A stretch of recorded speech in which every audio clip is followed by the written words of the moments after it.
Hello everyone. Before I dive into this exercise, let me just say big thanks to the sponsor of this video, and that's Gothic Jewelry. Gothic is an online jewelry shop that makes amazing, high quality and affordable jewelry. They have great collections of rings, bracelets, pendants, necklaces and earrings made from variety sizes and high quality materials. Check out their website, for which you'll find the link in the description of this video. And also, you'll get a 20% of everything if you use code Igor20. Okay, so this exercise, it's not actually an exercise. It's a full written piece.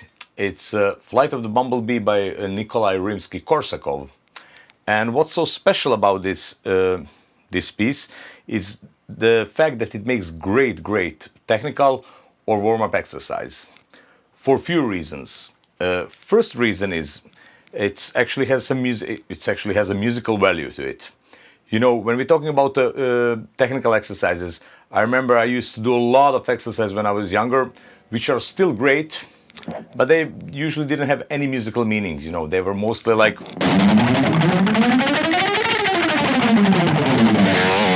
stuff like that. So to avoid getting a headache pretty quickly for you and the people around you, it's a much better thing to choose some piece that is based on this kind of exercise where all your fingers are working, both, you know, left hand and right hand, but it still has a musical meaning to it. So Flight of the Bumblebee is the perfect one because it's actually based on these, you know, very basic exercises: 1, 2, 3, 4, and 3, 4, 3, 4, 3, 2, 1. Now, great thing is Flight of the Bumblebee is great exercise because first of all, it's made of, you know, succession of 60 notes all the way through the piece. So your right hand is going to work all time, down, up, down, up, down, up, without literally stopping at all, like 99% of the time. It has to keep going, which is by itself pretty hard to maintain, you know, in some, you know, serious speed or, you know, serious tempo. Second thing is a left hand. It's engaging all 4 of your fingers, both in descending and ascending manner, and everything in between. That's why this exercise is really good, really great for, first of all, for stamina for your right hand, then synchronization for, you know, keeping your right hand and left hand synchronized all the time. And overall, it's a great exercise which actually has a musical meaning. It's a, you know, musical piece. It's not just, you know, stuff like that. So without any further ado, I'm gonna run through the whole piece, you know, part by part. Now I need to mention that I'm not playing 100% original, playing like a 95% original of the piece, and there's a few little parts that I introduced myself just to challenge myself a little bit more. But if you want original piece, it's, you know, you can just download. It's a public domain. You can download scores all over the internet. You know, it's a really easy to find original scores if you are really into original performance of this piece. Anyway, I'm just going to show you how I'm doing it, and I'm going to focus actually more on to show you tips how you should practice it and things to pay attention on during practice. So I'm not going to go, you know, very slowly, note for note. Again, it's very simple to find this piece written and to find, you know, in-depth tutorial if you want to learn it. I'm just going to show you my fingerings and the things to really pay attention while you're practicing, which are really going to help you, you know, to maintain that synchronization and dexterity and precision between, you know, right and left hand. Okay, so whole this piece is based around this little chromatic motif: descending 4, 3, 2, 1 with your left hand, and ascending version 1, 2, 3, 4. Things to pay attention is how I like to play it. I like to play with my right hand palm muting all the time. You know, I like to play the piece like this, you know, instead of. It just sounds much better, much more articulated to me to play it palm muted, and that's basically my style. I like to play most of the, you know, high gain distortion, you know, runs palm muted. Second thing to pay attention is left hand. So try to tame your left hand. Try to avoid this kind of stuff with the left hand. No, to lift your fingers too far away from the fingerboard. That's really not going to help you, achieve speed. Basically, the less movement you do, the more fast you're gonna get and more precise. Same goes for the right hand. Don't do too crazy. Don't swing too much with the right hand. And the third thing is accents. So I'm applying accents sometimes on every first beat of each measure, sometimes on first and third beat. Applying these accents is really gonna help your timing. They're really gonna help you, stay in time more, and just being more precise overall. So what I mean, when I start, playing, usually I'm gonna start.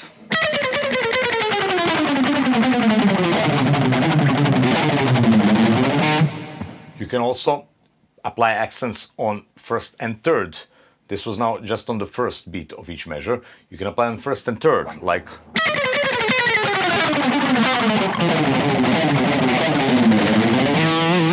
And stuff like that. Anyway, it's just the tips for practicing, which really is gonna help your accuracy and your timing. Okay, so let's get into it. First part, basically descending 4, 3, 2, 1 from 12th fret first string, then 10th fret, 8th fret, and then 9th fret second string. So what do we have? We have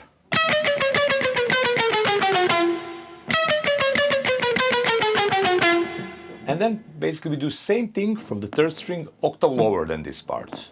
We go from 9th fret, 7th, 5th, and then 6th on the 4th string. So all together.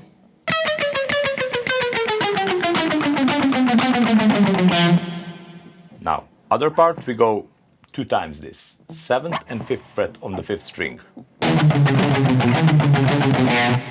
So. And last part of that, so-called intro, is this. Now we have a little combination of descending and ascending movement.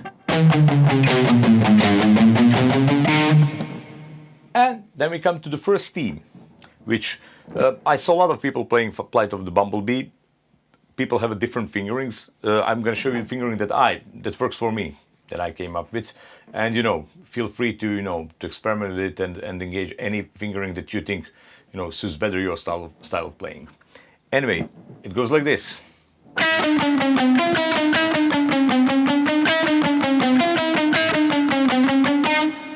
So that's the first part of the first theme. So you repeat it 2 times basically.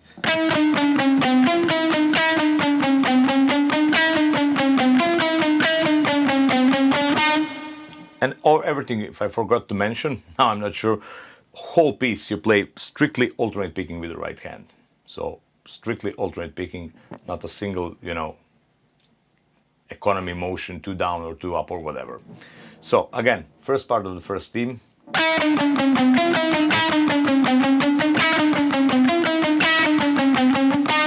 Then second part of the first theme.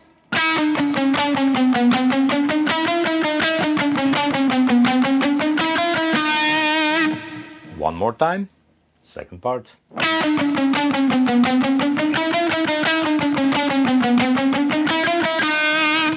So, whole first theme.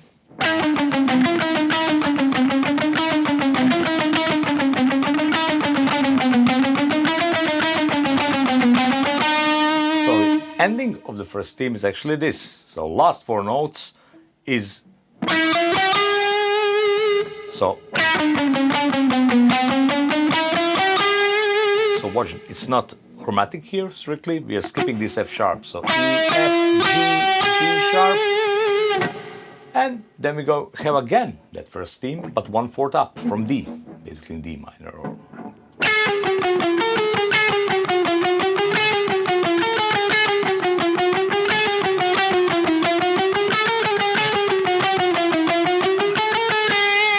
So now we have exactly the same thing over the D minor key, or 1/4 up from the original theme. So.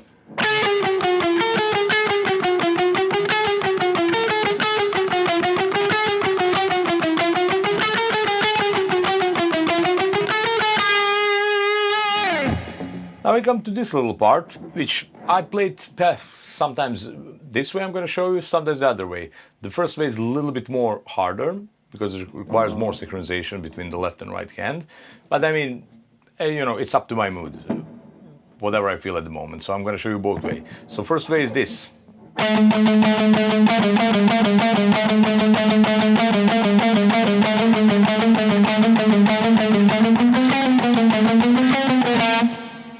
Now, this part, sometimes I also play like this.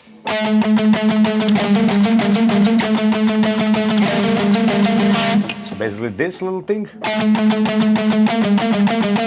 sometimes I will play basically taking these same two notes, but playing them together like this. We have this beautiful dissonance. So either this,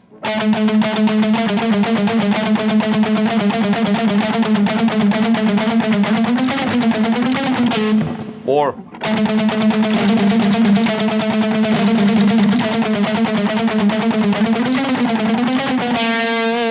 and then exactly the same thing again, 1/4 up.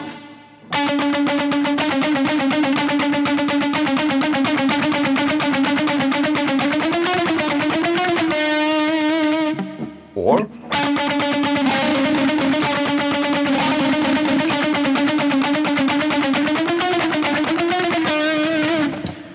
and then we go back to the main theme in a little bit in different key, just like a little reminder, actually reminder on the first theme, which is going to go back to some other material. So next we go here.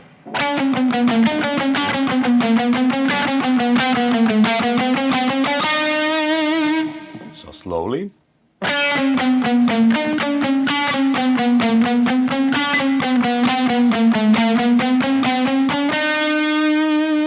And then we come to this part, which is almost like a bridge, which is basically same material from the intro, from that second octave.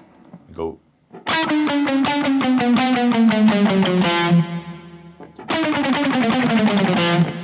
And now there's a part that I make a little change. No, in original I think it's just playing this part here, but I actually made it through 3 octaves. So I challenged myself a little bit for that, you know, very fast alternate picking and then skipping strings. So instead of playing at the same place, I'm doing this. So basically exactly the same thing, but through 3 octaves. So, sorry.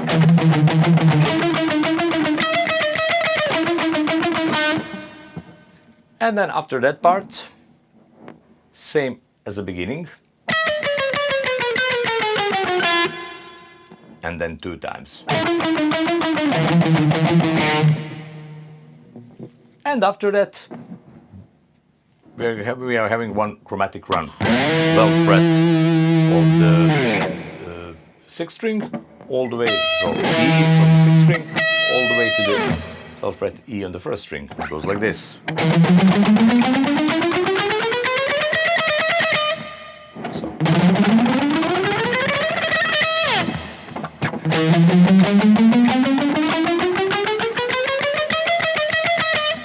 So hold this part that I call bridge goes like this.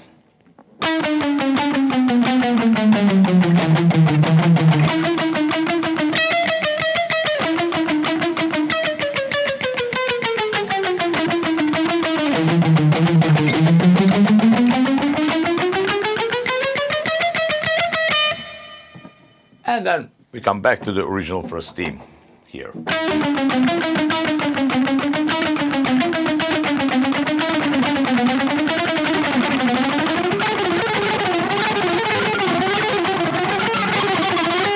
Now there's a little bit difference there. So when we come to this second theme from first theme but in D minor, we go like this.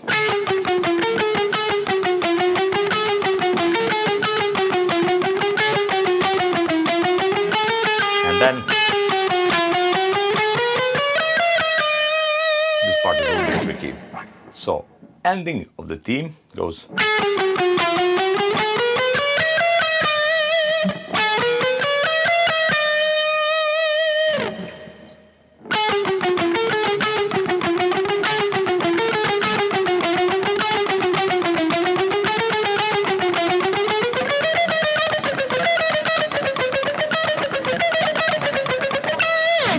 And then after this part we again have main theme from A minor, but octave higher. So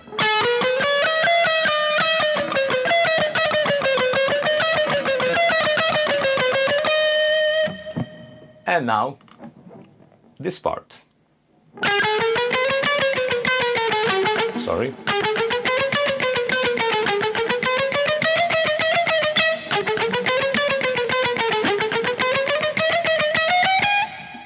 So I'm going to play slowly. I'm doing here this little trick with the fingering. 1, 2, and then I skip 3 because I need 4, 3, 2, 1 descending line. So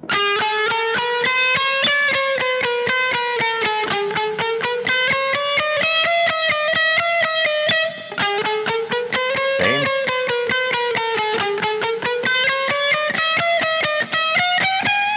Then ending 12, 14, 15, 16. And then very ending of the piece is basically same as the beginning, but from A note, from the 17th fret, not from 12th. So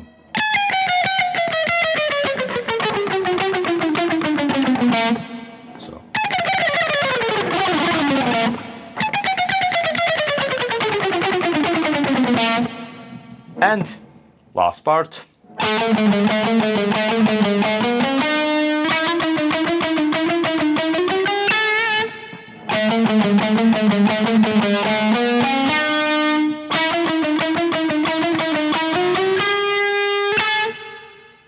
And chromatic run all the way from E on the 12th fret until A on the 17th fret.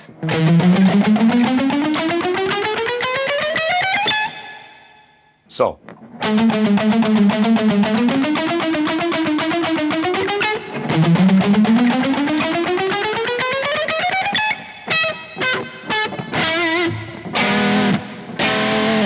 now this very ending, I played differently from time to time. It's basically just a cadenza, like A minor, E, A, E7, A.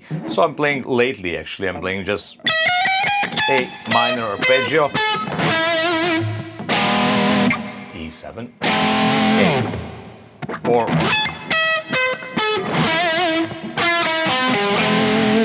or something like that. So very ending would be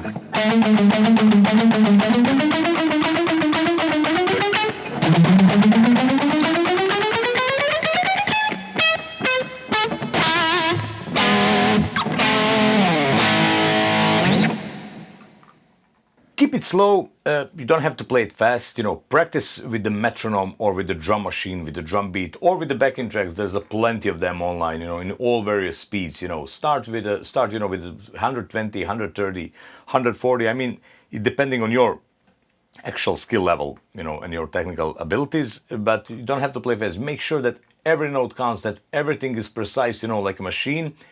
And yeah, so things to pay attention is picking, palm muting, left hand very small movements away from fingerboards, and accents. And that will be pretty much it.